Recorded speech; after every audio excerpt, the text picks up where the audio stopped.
Татар гаиләсендә электән китапның урыны түрдә булган. Заманга яраклашып электрон китаплар уйлап табылса да, кулга тотып укылган басма кешенең гомер юлдашы, киңәшчесе. Чыгарылышны китап алдым кулыма сәхифәсе белән Ләлә Зайнуллина дәвам итә. Исәнмесез, башкалабызның Китап Клаб ресторанында танылган язучы Хәбир Ибрахим «Ышанма күз яшьләремә» китабын тәкъдим итте. Чара чын мәгънәсендә әдәби кичәгә әйләнде. Кичәдә чыгышлар арасында язучы баянга кушылып үзе дә җырлар сузды.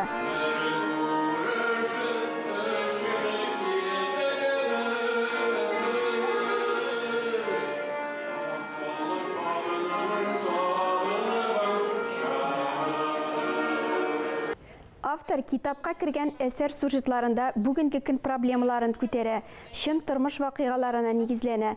Татар тормышының ярты гасырдан артык яшәеше тасвирлана.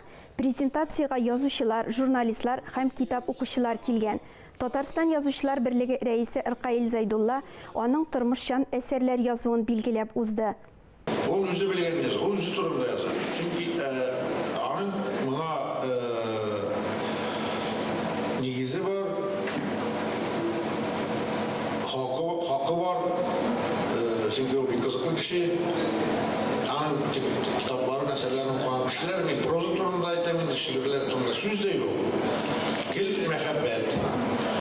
Язучы башта үзенең драматург буларак танылып, театрларда әсәрләре куелмый башлагач, прозага тартылуын әйтте. Беренчедән теге драматург булып танылган кеше.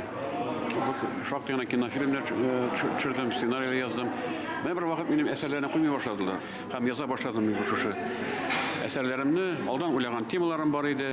Һәм карыйм, укучылар да табыла башлады. Укыйлар, дөресен әйткәндә, менә мин Арча китапханәсендә булдым. Яңа гына витамин китаплар бармы монда? Китереп бирделәр. Анда классиклар тора, ачылмаганда китереп бирделәр, саргаеп беткән, тезелеп беткән укыйлар. Менә шунда мин күземә яшь килде. Димәк, мин юкка гына язмыйм проза. Димәк, мине халык укый. Нәбирә Гыймаддинова Хәбир Ибрахим иҗаты белән кызыксынып баруын ассызыклады. Ул иҗатын төрле яктан алырга тырыша. Ул бер карасаң, менә дигән драматург, аның Төнге учак дигән спектакле Тинчуру театрына бик озак барды һәм уңышлы барды. Аның менә Ялгыз тәкәрлек дигән җыры, аны инде заманында бик популяр булган күрә, бөтен җирдә җырлап йөриләр иде. Ул җырның чынлап та менә сүзләре дә бик мәгънәле. Аннары аның шигърияте үзе бер дөнья. Хәбир Ибрахимның «Ышанма күз яшьләремә» китабы Татарстан китап нәшриятендә 1100 дәнә тираж белән басылган. Зур куаныч белән Рөстәм хәзрәт Хайруллинның «Гаилә дәресләре» китабын кулыма алам. Әлеге басма бәхетле гаилә коруда зур ярдәмлек. Гаилә дәресләренең нигезендә ир-атларның, хатын-кызларның хукук бурычларын аңлаткан Коръән аятләре, хәдисләр бар. Гаилә көнкүрешендәге мисалларга бай булган әлеге басма милли китапханәдә укучы хозурына тәкъдим ителде. Бу китапны китап кына без кабул итмик, ул чын дәреслек булсын иде, ул һәрбер идә булсын. Ин беренчедән һәр нәрсә әтиәнидән башлана. Һәм без гел әйтәбез бит шәҗәрә дип, менә шушы тамырларын белегез, әти әниләрегез, әби бабайларыгыз кемнәр булган, менә шушы нәселләрен белсен, чөнки алма агачыннан груша тумас. Менә кайсы гаиләдә әле шәҗәрәсе юк, кайсы гаилә әле үз тамырларын белми, ирәнсен, белсен һәм үз балаларына шуны өйрәтсен. Ике йөрәкнең кушылуы җәмгыятьнең иң кичкенә, әмма иң мөһим өлеше. Дини әдәбиятта гаилә мөнәсәбәтләренең тәртипләре тәфсилләп аңлатылса да, төрле нечкәлекләрне тулаем аңлап җитеп булмый. Китап белән таныша башлагач, укучы дәресләрнең идеаль тормышка түгел, ә һәр гаиләдә булып торган тормыш көнкүреш чиракларына юнәлгәнлеген аңлыйсың.